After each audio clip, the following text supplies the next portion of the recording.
Before I really started with YouTube again, there was this little A24 horror movie that came out called X that kind of flew under my radar. I didn't get a chance to see it in theaters, but when it came out on streaming, I watched it over and over again. I absolutely loved that movie. It told the horrifying tale of a group that set out to secretly record an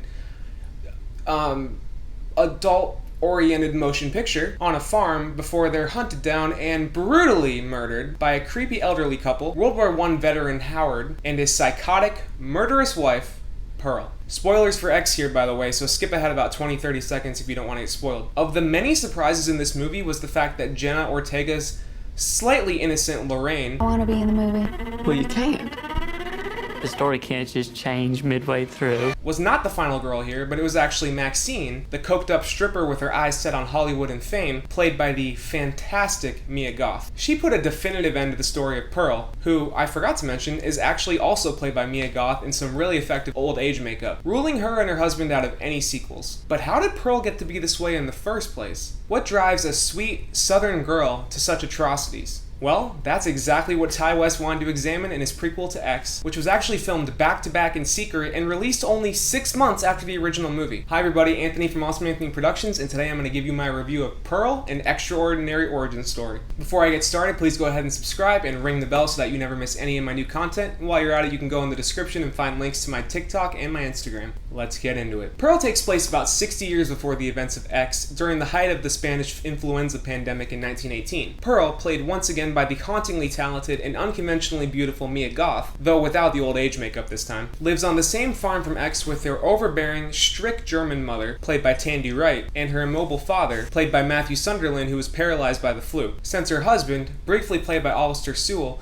is off fighting in World War I, Pearl spends her days dreaming of being a girl in the Hollywood chorus line, being up in the pictures as she calls it. I want to be special, dancing up on the screen like the pretty girls in the pictures. So she daydreams while she's doing her chores, tending to the farm animals, and skewering the occasional goose to feed to her pet alligator in a lake nearby, Theta, named after silent movie star Theta Bara. This dream to be in the pictures only intensifies when she meets and starts to lust after the projectionist of the local movie theater, played by David Corensfeld, and the dream starts to feel all the more real when her sister-in-law Mitzi, played by Emma Jenkins Purro, tells her about a local audition for a dance troupe coming up. Pearl obsesses over this audition, setting her sights on fame and leaving her life behind, and who knows what she might do if that doesn't happen. Right after the opening shot of this film, which actually echoes the opening shot of X, I knew right away that Ty West was taking a completely different approach to horror with this film. Where X felt like a Texas Chainsaw Massacre inspired love letter to the 70s grindhouse exploitation films that brought in the elevated horror with its themes about sexuality and aging, Pearl feels like a Wizard of Oz inspired love letter to serial killer character study films like Henry, Portrait of a Serial Killer, Misery,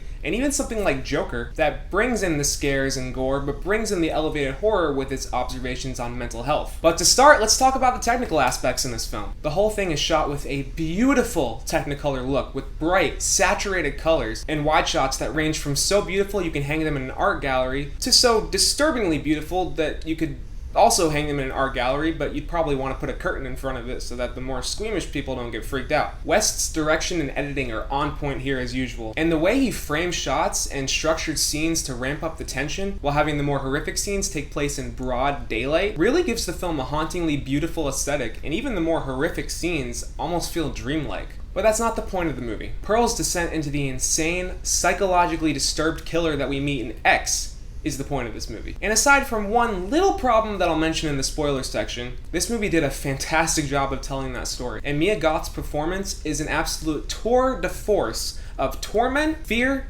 unbridled rage, and raw, genuine emotion. That, combined with the realistic way that Pearl is written, and the parallels throughout the movie between her character and Maxine from X,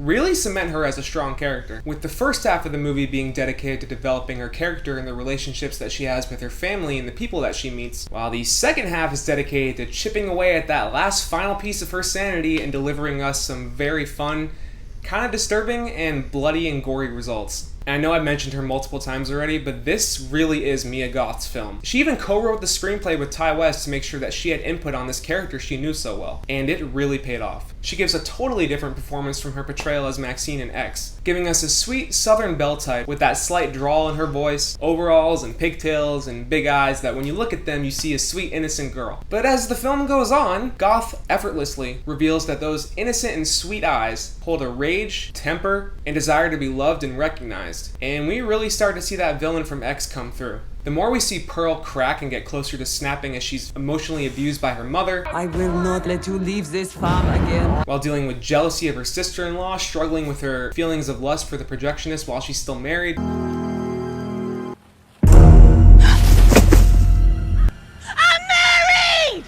dealing with her longing and her anger for her husband, the more Goth's nuanced, multi-layered, and intense performance come through. This is also thanks to West's and Goth's script, and the elevated horror aspects they provide, specifically when it comes to a 7-minute unbroken monologue that the Academy will definitely ignore regarding mental health and whether or not Pearl thinks she is a good person. Impeccably delivered by Mia Goth. I'm worried there may be something real wrong with me. Being capped off by some of the most unsettling and creepy end credits that I've ever seen.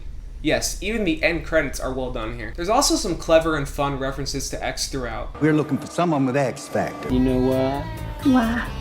Because you got that X Factor. Like a vintage pornographic film that the projectionist shows Pearl, with his comments about the industry actually echoing Wayne's from the first X movie. Before I get to my last point about the film and give you my one complaint with some spoilers, I want to mention the score. Tyler Bates and Tim Williams' soundtrack is clearly inspired by the golden age of Hollywood and the dreamy stories of the time, and when paired up with this dark subject matter, it surprisingly works. Sometimes it almost feels like a dark, twisted version of like Wizard of Oz or Mary Poppins or something. And the score, when it needs to, it gets truly intense to ramp up some tension. Or just stays kind of light and adds some dark humor to the scene, which this movie is full of, by the way. The final thing I want to praise about this film is the choice to set it against the backdrop of the 1918 pandemic. Clearly, everybody's going to identify with that due to everything that we've been through in the last few years with our own pandemic. But besides the eeriness and relatability of seeing all these people in olden times remind themselves to wear masks and isolate from each other, this helps Pearl's development go even farther because she's been isolated with her parents on the farm for like a year. Lord,